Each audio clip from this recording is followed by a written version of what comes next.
अब नए संशोधन में रोजगार की गारंटी 100 दिन से बढ़ाकर के 125 दिन किया गया है। उत्तर प्रदेश के मुख्यमंत्री योगी आदित्यनाथ ने लोक भवन सभागार में आज जो है एक अहम प्रेस कॉन्फ्रेंस की। उससे पहले जो उन्होंने तमाम मंत्रियों के साथ बैठक की, जिसमें 13 प्रस्ताव पारित हुए।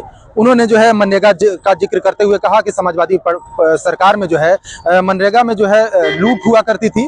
अब जो है सब पारदर्शी तरीके से होगा। एआई के माध्यम से जो है भुगतान किया जाएगा और डिजिटल माध्यम से सभी की जो है अटेंडेंस लगाई जाएगी और जो भी पेमेंट होगी डायरेक्ट उनके खाते में किया जाएगा।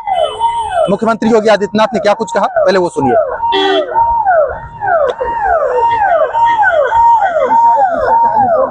मुख्यमंत्री योगी आदित्यनाथ ने कहा कि पहले युवाओं को जो है 100 दिन रोजगार मिला करते थे, अब 125 दिन रोजगार मिलेंगे। अब नए संशोधन में रोजगार की गारंटी 100 दिन से बढ़ाकर के 125 दिन किया गया है। साप्ताहिक वेतन यानी साप्ताहिक भुगतान होगा। ऐसा नहीं कि महीनों और वर्षों लग रहे हैं। अब हर सप्ताह लेबर ने काम किया तो साप्ताहिक उसे भुगतान होगा और देरी होगी तो इसका मुआवजा भी देना होगा, यानी उसके लिए अतिरिक्त तो उसको ब्याज देना होगा। समय पर काम नहीं मिलने पर बेरोजगारी भत्ता अब कानूनी अधिकार हो गया है। यानी अगर कोई व्यक्ति कहता साहब मुझे काम चाहिए और काम नहीं दे रही है ग्राम पंचायत, तो उसके बदले में उसको भत्ता की गारंटी होगी। खेती के मौसम में किसानों को मजदूरों की कमी न हो, इसके लिए राज्यों को बुआई और कटाई के समय 60 दिन तक कार्य का विराम देने का अधिकार भी राज्यों को दिया गया है। राज्य तय करेंगे कि कब खेतीबाड़ी का समय है, उस समय मनरेगा के कार्य स्थगित रहेंगे। खेतीबाड़ी के कार्य के लिए लोग पर्याप्त संख्या में लोग मिल पाएंगे और 125 दिन की गारंटी वर्ष भर में जो भी कार्य करने के इच्छुक हैं उन श्रमिकों को प्राप्त होगा।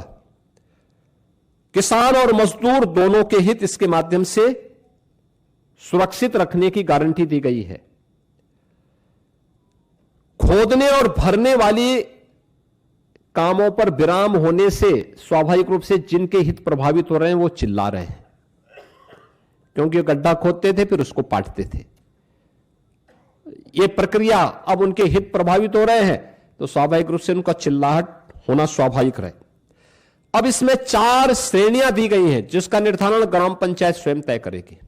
एक, मनरेगा का उपयोग जो पहले होता था वह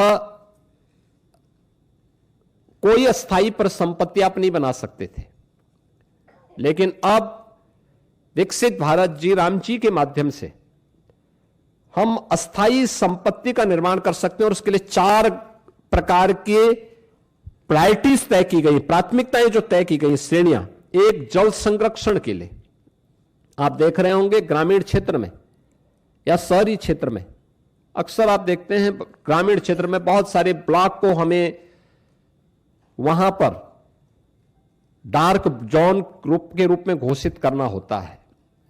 पानी की मात्रा बहुत नीचे जा चुकी होती है, कोई वहां पे अस्थायी व्यवस्था नहीं बन पाती है। अब इस योजना के माध्यम से जो मनरेगा में व्यवस्था नहीं थी, विकसित भारत जी राम जी के माध्यम से गारंटी दी गई है कि वह इसके माध्यम से जल संरक्षण की अस्थायी व्यवस्था क्रिएट कर सकते हैं, यानी रेन वाटर हार्वेस्टिंग की व्यवस्था, चेक डैम की व्यवस्था और उससे जुड़ी हुई अन्य सुविधाओं को वहां पे गांव में वो क्रिएट कर सकता है।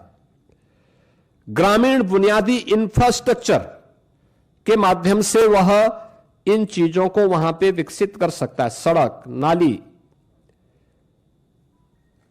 इन सब का विकास कर सकता है। आजीविका संबंधी इंफ्रास्ट्रक्चर को भी इसके माध्यम से क्रिएट कर सकता है। खेल का मैदान बना सकता है, ओपन जिम का निर्माण कर सकता है। गांव के पास पैसा है, गांव के पास लैंड है, गांव की मार्केट मंडी बना सकता है। गांव में सड़कों पे जहां तहां जो मंडी बनी हुई है उसको हटाकर उसको व्यवस्थित रूप से दुकानें बनवा करके एक अच्छी जगह पर उसको अस्थायी रूप से सड़क से हटा करके एक सिस्टम के साथ जोड़ सकता है, जिससे सुरक्षा की गारंटी व्यापार उस दुकानदार के पास भी हो जाएगी और साथ साथ गांव के पास एक इनकम का माध्यम भी हो जाएगा। और EI से निगरानी और सीधे डिजिटल भुगतान, यानी अब हाजिरी भरने की औपचारिकताएं नहीं होंगी। अब जो भी होगा बायोमेट्रिक उपस्थिति के माध्यम से होगी, जियो टैगिंग के माध्यम से होगी, सैटेलाइट इमेजनरी के माध्यम से अस्थायी परिसंपत्ति का निर्माण हुआ है कि नहीं हुआ है, real time mobile app monitoring भी होगी, EI टूल का भी इस्तेमाल वहां पे हो सकता है, और सीधे डिजिटल भुगतान DBT के माध्यम से हम श्रमिक के खाते में सीधे पैसा भेजेंगे, ये इसके माध्यम से होगा। फर्जी नामों पर पैसा उठाने का खेल अब हमेशा के लिए बंद। आपने देखा होगा इससे पहले समाजवादी पार्टी के समय में सोनभद्र में मनरेगा का भयंकर घोटाला हुआ था। CBI की इंक्वायरी उस समय उसकी चल रही है। यह भी उनके समय में लगातार होता रहा है। 6 माह में अनिवार्य सोशल ऑडिट, डिजिटल और समयबद्ध बहुस्तरीय शिकायत निवारण, जिला लोकपाल की व्यवस्था और केक के मानकों के अनुरूप ऑडिट की व्यवस्था भी इसके माध्यम से रहेगी। दूसरा, वित्तीय अनुशासन के साथ साथ यह संघीय संतुलन को बनाए रखने में भी एक बेहतर योगदान ये नया अधिनियम हमें देने जा रहा है, जिसमें केंद्र राज्य की साझेदारी 60-40 की हो गई। स्पष्ट वार्षिक बजट, लेकिन काम मांग आधारित ही रहेगा, यानी काम जो मांगेगा गांव में मांगेगा, उसके अनुरूप ही वहां पे उसको कार्य भी दिया जाएगा।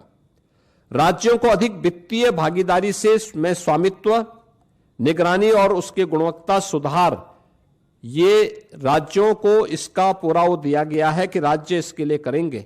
और मेरा मानना है कि कुल आवंटन में वृद्धि करके राज्यों को इस मनरेगा की तुलना में अगर इस नई स्कीम के माध्यम से आप देखेंगे तो विकसित भारत जी राम जी के माध्यम से 17,000 करोड़ रुपए अधिक धनराशि इसके माध्यम से प्राप्त हो सकती है।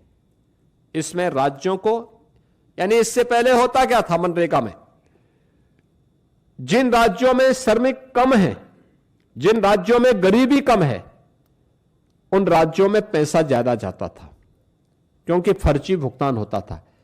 लेकिन अब जिन राज्यों में लेबर क्लास ज्यादा है, जिन राज्यों में उन लोगों को, श्रमिकों को रोजगार की गारंटी मिलनी चाहिए, उन राज्यों को इसके माध्यम से ज्यादा कार्य मिलेगा, श्रमिकों का अधिकार बढ़ेगा, भुगतान उनका सुरक्षित होगा, किसान को समय पर भी श्रम उपलब्ध होने लगेगा। Asif Khan, news 4 nation, Lucknow.